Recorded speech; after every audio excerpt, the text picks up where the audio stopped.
guys, and welcome to my channel. The other day, honestly like 2 minutes ago, I was swiping through Tinder as a single person does, and I came across these. Just imagine you're out with your friends at a bar or a club and you see this.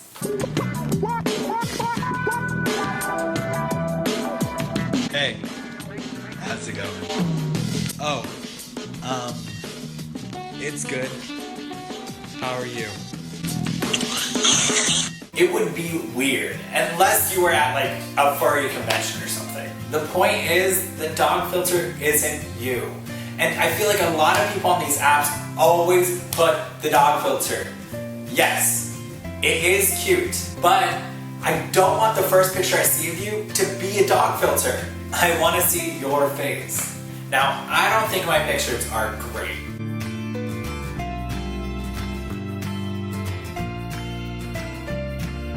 But I think you can get a good idea of who I am. The whole point of the app is to offer an easier way to meet individuals and connect with people at the comfort of your own home. But you still have to make a good first impression. If you're on the app to find that special someone, you should have pictures of you doing hobbies that you enjoy or hanging out with friends, as well as just having a picture that shows a genuine you. Now, if you want hookups, please be safe. That's when you can post sexier pictures. Now, I'm not saying you can't post sexy pictures if you're looking to find that special someone. Throwing in a hot picture can definitely land you a man or a woman. Now let's talk about bios. The app is a tool, not the finished product. You should not, red mark, not post your whole life story in your bio.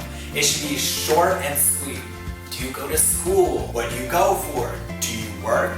What are 3 things that make you you? What are your credit card numbers? These should be conversation starters. Ways for the other person to know if you guys have the same interests. We do not need to learn about your last boyfriend. We don't need to know how many kids you want. And we don't need to know about that fungus in between your toes. Actually, maybe that one should be in there. Think of your bio as almost like a resume. You want to make sure we know who you are, but you don't want to overfill it. Here's mine, for example. Love traveling and anything nerdy. I'm an aspiring film writer and actor, looking for someone to marathon Wes Craven movies. See, right there, you know I love to travel and you know I'm down for nerdy things. You know that I'm a creative person, and you also know that I love horror movies. Those are fun little conversation pieces to get the ball rolling. Again, Tinder is a tool. Say it with me. Tinder is a tool. You should not spend more than a couple days talking to the person on the app. I think after the first time messaging, if you hit it off, and I'm not talking about, hey, what's up, then it is completely okay to ask them out or vice versa. You do not want to stay on the app long because then it's very easy to overshare. And if you overshare, then you guys won't have anything to talk about once you're in person. And trust me, talking face to face and finding out things about the person that you're interested in from them vocally is so much better. You get to hear their inflection and the tone in their stories that they tell about their lives. Something that you don't get in texting, even with emojis. This really leads to better bonding in my opinion. Now for a recap. 1, make sure your pictures resemble what you want. If you want to hook up, post pictures that suggest that, or even put it in your bio. If you're looking for a date, make sure your pictures have your hobbies and what you like to do. 2, leave the filters in the closet.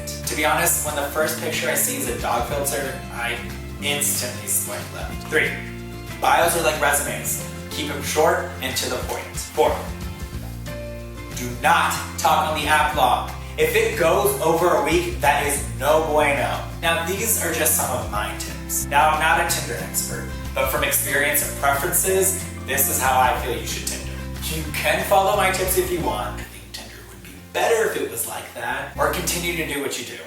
If it gets you what you want in the end, then that's good for you. Thank you for joining me on this Talkback Tuesday, and be on the lookout for my next one. I really want this to be an engaging segment, so if you need any advice or have any questions, feel free to comment down below. You can also reach me at any of my social media outlets, which are in the description box. If you want to stay anonymous, I do have a sarahah, or you can just tell me in my DMs. I had a fun time doing this, and until next time, bye.